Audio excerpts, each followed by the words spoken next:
chronique rock.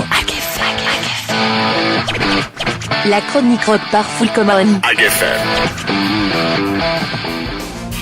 Direction l'Angleterre pour retrouver un groupe de rock progressif qui démarre dans les années 70. Aujourd'hui, on retrouve Genesis dans la chronique rock.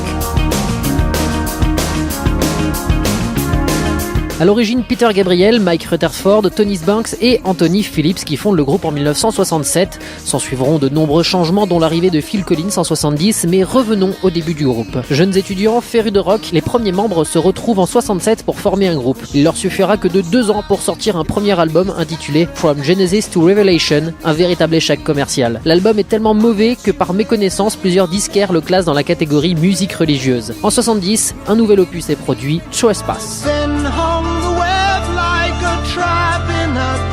Anthony Phillips quitte le groupe à ce moment-là, rongé par le trac sur scène. Les autres membres réfléchissent à l'arrêt du groupe, mais finalement la décision est prise de continuer. Phil Collins et Steve Hackett intègrent Genesis à cette période. Rapidement, le groupe se remet au travail et sort un 3e album, puis un 4e, Foxtrot. Les interventions de Peter Gabriel déguisées sur scène de manière surréaliste permettent au groupe d'asseoir leur réputation. C'est le premier grand succès de Genesis.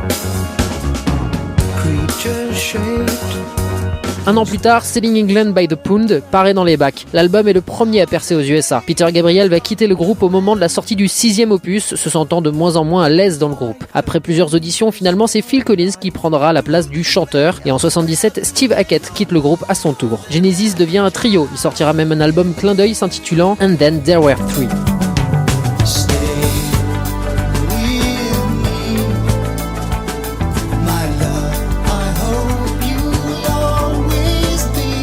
C'est l'apogée de Genesis. Le groupe sort à ce moment-là tube sur tube. Turn It Out Again, Misunderstanding ou encore Abacab. En 82, c'est l'incroyable Genesis emmené par Mama. Et en 86, Invisible Touch qui se vendra à 10 millions d'exemplaires. On y retrouve notamment le célèbre Land of Confusion.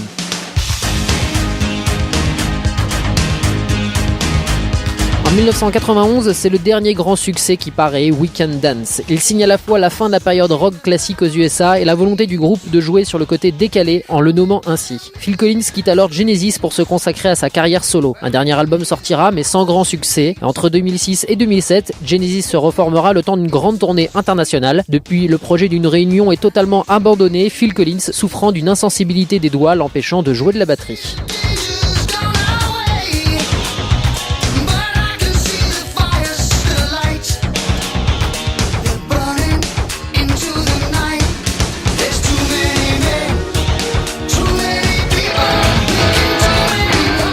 C'était la chronique rock.